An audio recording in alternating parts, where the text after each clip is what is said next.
أعوذ بالله من الشيطان الرجيم.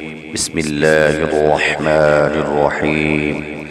نون والقلم وما يسطرون ما أنت بنعمة ربك بمجنون وإن لك لأجرا غير ممنون وإنك لعلى خلق عظيم. فستبصر ويبصرون بأيكم المفتون.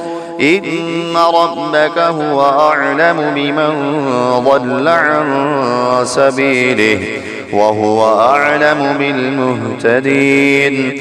فلا تطع المكذبين ودوا لو تدهن فيدهنون ولا تطع كل حلاف مهين هماز مشاء بنميم مناع للخير معتد نثيم عتل بعد ذلك زنيم أن كان ذا مال وبنين.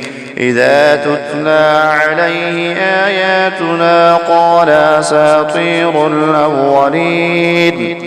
سنسمه على الخرطوم إنا بلوناهم كما بلونا أصحاب الجنة إذ أقسموا ليصرمنها مصبحين ولا يستثنون. فطاف عليها طائف من ربك وهم نائمون فأصبحت كالصريم فتنادوا مصبحين أن اغدوا على حوثكم إن كنتم صارمين. فانطلقوا وهم يتخافتون ألا يدخلنها اليوم عليكم مسكين. وغدوا على حرد قادرين فلما رأوها قالوا إنا لضالون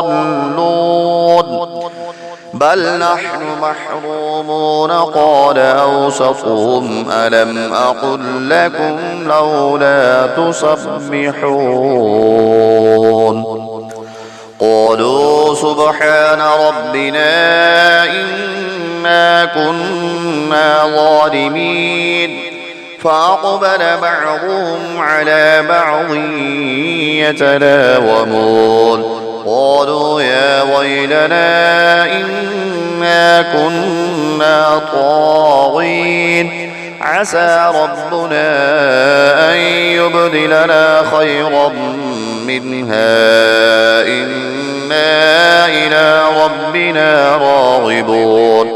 كذلك العذاب ولعذاب الآخرة أكبر لو كانوا يعلمون.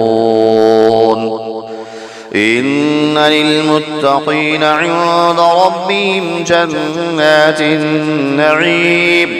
أفنجعل المسلمين كالمجرمين ما لكم كيف تحكمون. أم لكم كتاب فيه تدرسون إن لكم فيه لما تخيرون أم لكم أيمان علينا بالغة إلى يوم القيامة إن لكم لما تحكمون. سلهم أيهم بذلك زعيم أم لهم شركاء فليأتوا بشركائهم إن كانوا صادقين. يوم يكشف عن ساق ويدعون إلى السجود فلا يستطيعون خاشعة أبصارهم ترهقهم ذلة وقد كانوا يدعون إلى السجود وهم سالمون.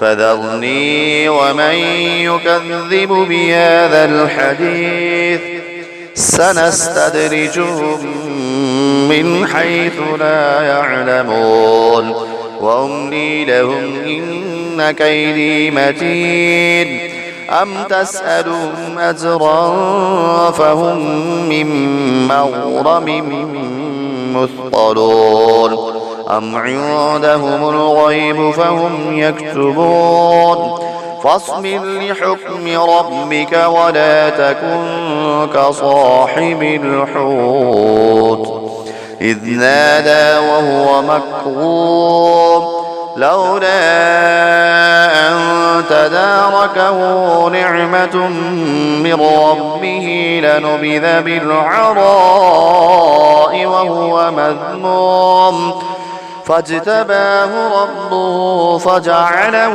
من الصالحين وإن يكاد الذين كفروا ليزلقونك بأبصارهم لما سمعوا الذكر ويقولون إنه لمجنون وما هو إلا ذكر للعالمين.